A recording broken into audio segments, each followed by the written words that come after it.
Salut tout le monde et bienvenue dans cette nouvelle vidéo. Aujourd'hui, on se retrouve pour un résumé de l'épisode 13. Commençons tout de suite avec le duel.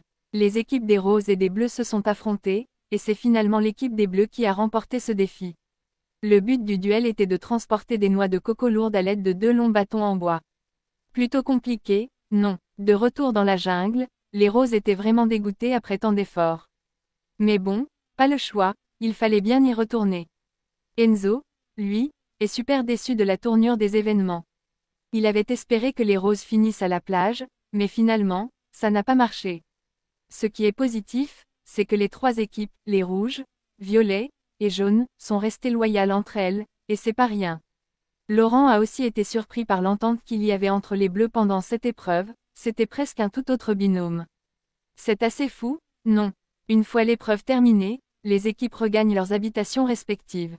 Pendant ce temps, du côté de la plage, les hommes essaient de faire du feu, tandis que Maëva part dans la jungle à la recherche de quelque chose à manger.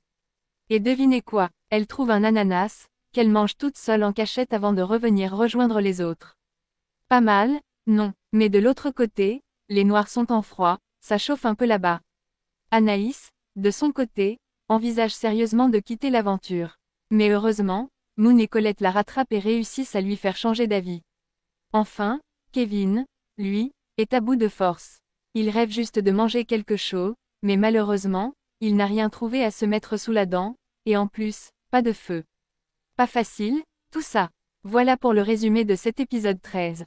N'oubliez pas de liker la vidéo si vous avez aimé, et de vous abonner pour ne rien manquer des prochains résumés. À la prochaine, et à bientôt.